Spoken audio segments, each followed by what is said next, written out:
winning, cause no one can manage his talent, you know I'm a savage. Far from the average, who's up for the challenge? I got the whole package, I wanna live lavish. Beamers and Bentleys and Grammy appearances. I'm not a human, I'm just an experiment. Built for destruction, that's human combustion. I'm blowing your mind with these drums when you're hearing it. I think it's... What's good, everybody? It's your boy omeezy back with another reaction. It's your boy Ace. We back. So today we're doing something a little different, alright? Yeah, switch it up a little something. So as you can see by the title, His Life is Worth Losing, Dumb Americans, George Carlin. We're gonna start opening up to comedy and other videos to react to as well. So we're gonna start it with this one. I don't even know who this dude is, but he looks old. Old people usually got mad shit to say. Yeah, so, they're usually funny as it's called Dumb Americans. We're Americans, so we're gonna see what he got to say. Is he British or I don't know? We're just gonna get right into it. So sit back, relax, crack a beer, smoke a blunt. You know what's up. Vibe with us. Let's get it, George Carlin. You better make me laugh. Let's go. But say what you want about America, land of the free, home of the brave. We got some dumbass motherfuckers floating around this country. Dumbass motherfuckers. Yep. You know? Now, obviously, that doesn't include this audience. I understand. Obviously not. You seem intelligent and perceptive, but the rest of them, holy jumping fucking shitballs. Dumber than a second coat of paint. Shitballs. And this ain't just ranting and raving. This ain't just blowing off steam. I got a little evidence to support my claim. It just seems to me, that only a really low IQ population could have taken this beautiful continent, this magnificent American landscape that we inherited. Well, actually, we stole it from the Mexicans and the Indians. Okay, that was good. I was waiting for that. I was figuring that was going to come. No, we stole it from the Mexicans. Inherited my ass. Yeah. Inherited these nuts. I was waiting to see what was Hey, it going was to happen. nice when we stole it. It looked pretty good. It was pristine. At least Paradise. Have you seen it lately? Have you taken a good look at it lately? It's fucking embarrassing. Only a nation of unenlightened half-wits could have taken this beautiful place and turned it into what it is today, a shopping mall. A big fucking shopping mall. That's all it is. Yeah. You know that? Many malls, major malls and mini malls. They put the mini malls in between the major malls. And in between the mini malls, they put the mini marts. And in between the mini marts, you got the car lots, gas stations, muffler shops, laundromats, cheap hotels, fast food joints, strip clubs, and dirty bookstores. America the Beautiful, one big transcontinental commercial cesspool. And how do the people feel about all this? How do the people feel about living in a coast-to-coast shopping mall? Well, they think it's just fucking dandy. That's true. They think it is cool as can be because Americans love the mall. They love the mall. Yeah. That's where they get to satisfy their two most prominent addictions at the same time: shopping and eating. Millions of semi-conscious Americans, day after day, shuffling through the malls, shopping and eating, especially eating. Americans love to eat. They are fatally attracted to the slow death of fast food.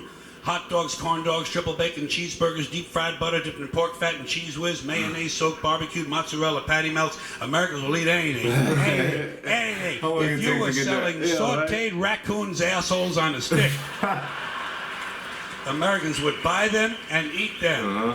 Especially if you dipped them in butter and put a little salsa on them.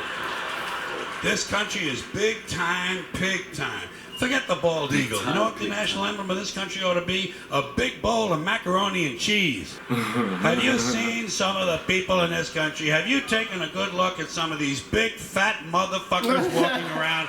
Big fat motherfuckers. This video ain't getting monetized. Huge piles of redundant protoplasm lumbering through the malls like a fleet of interstate buses. The people in this country are immense, massive bellies, monstrous thighs, and big fat fucking asses. And if you stand there for a minute and you look at one of them, you begin to wonder, how does this woman take a shit? How does she shit? And even more frightening, how does she wipe her ass? Oh, man. And standing right next to her, of course, with a plate full of nachos and a mouthful of pie is her clueless fucking husband, Joe Sixpack. With his monstrous swollen beer belly hanging dangerously out over his belt buckle, this guy ain't seen his dick since the Nixon administration. And if you stand there and you look at the two of them, you begin to wonder to yourself, do these people fuck? Is this man actually capable of fucking this woman? Oh my god. It doesn't seem structurally possible that these two people could achieve penetration. Maybe they're in that Cirque du Soleil or something. Oh man. In summertime, they all want to wear short pants. Jesus, Lord, protector of all that is good and holy, deliver me from fat people in short pants. They all got short pants, big bellies, fat thighs, and dumb kids. Short pants, big bellies, fat thighs, and dumb kids. Every one of them's got 2 dumbass kids with them. And the whole family is wearing T-shirts, and every one of them's got the same T-shirt. I'm with stupid. Apparently in this country, the stupids are an extended family. These people are efficient, professional, compulsive consumers. It's their civic duty. Consumption. It's the new national pastime. Fuck baseball. It's consumption. The only true, lasting American value that's left. Buying things. Buying things. People spending money they don't have on things they don't need. Money they don't have on things they don't need. So they can max out their credit cards and spend the rest of their lives paying 18% interest on something that costs $12.50. And they didn't like it when they got it home anyway. Not too bright, folks. Not too fucking bright. But if you talk to one of them about this, if you isolate one of them, you sit them down rationally, you talk to them about the low IQs and the dumb behavior and the bad decisions, right away they start talking about education. That's the big answer to everything. Education. They say we need more money for education. We need more books, more teachers, more classrooms, more schools. We need more testing for the kids. You say to them, well, you know, we've tried all of that, and the kids still can't pass the test. They say, don't you worry about that. We're going to lower the passing grades. And that's what they do in a lot of these schools now. They lower the passing grades so more kids can pass. Yep. More kids pass, the school looks good, everybody's happy, the IQ of the country slips another 2 or 3 points, and pretty soon all you'll need to get into college is a fucking pencil. Got a pencil? Get the fuck in there, it's physics. Then everyone wonders why 17 other countries graduate more scientists than we do. Education. Politicians know that word, they use it on you. Politicians have traditionally hidden behind 3 things: the flag, the Bible, and children. No child left behind. No child. I feel like he's like not even trying to be funny. He's really just trying to get a message across. Facts. But he's using, but these people are laughing when in reality he's like, no, he's talking about them. Fucking telling you the truth. Why are you laughing? This is serious shit. Why are you laughing? That's how I feel like this is going. He's just a grumpy old man, and that's what makes him funny. He's vetting. Oh man. Left behind. Oh really? Well, it wasn't long ago you were talking about giving kids a head start. Head start, left behind. Someone's losing fucking ground here. But there's a reason. There's a reason. There's a reason for this. There's a reason education sucks, and it's the same reason that it will never, ever, ever be fixed. It's never going to get any better. Don't look for it. Be happy with what you got. Because the owners of this country don't want that. I'm talking about the real owners now. The real owners, the big wealthy business interests that control things and make all the important decisions. Forget the politicians. The politicians are put there to give you the idea that you have freedom of choice. You don't. You have no choice. You have owners. They own you. Yep. They own everything. They own all the important land. They own and control the corporations. They've long since bought and paid for the Senate, the Congress, the state houses, the city halls, the judges in their back pockets.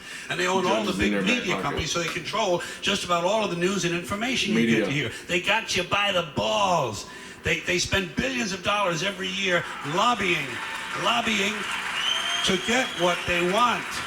Well, we know what they want. They want more for themselves and less for everybody else. But I'll tell you what they don't want. They don't want a population of citizens capable of critical thinking. They don't want well-informed, well-educated people capable of critical thinking. They're not interested in that. That doesn't help them. That's against their interest. That's right. They don't want people who are smart enough to sit around the kitchen table and figure out how badly they're getting fucked by a system that threw them overboard 30 fucking years ago. They don't want that. You know what they want? They want obedient workers. Obedient workers. People who are just smart enough to run the machines and do the paperwork, and just dumb enough to passively accept all these increasingly shittier jobs with the lower pay, the longer hours, the reduced benefits, the end of overtime, and the vanishing pension that disappears the minute you go to collect it. And now they're coming for your Social Security money. They want your fucking retirement money. They want it back, so they can give it to their criminal friends on Wall Street. And you know something? They'll get it. They'll get it all from it sooner or later. Because they own this fucking place. It's a big club, and you ain't in it. You and I are not in the big club. By the way, it's the same big club they used to beat you over the head with all day long when they tell you what to believe. All day long, beating you over the head in their media, telling you what to believe, what to think, and what to buy. The table is tilted, folks. The game is rigged. And nobody seems to notice. Nobody seems to care. Good, honest, hard-working people, white collar, blue collar, doesn't matter what color shirt you have on. Good, honest, hard-working people continue. These are people of modest means. Continue to elect these rich cocksuckers who don't give a fuck about them. They don't give a fuck about you. They don't give a fuck about you. They don't care about you at all.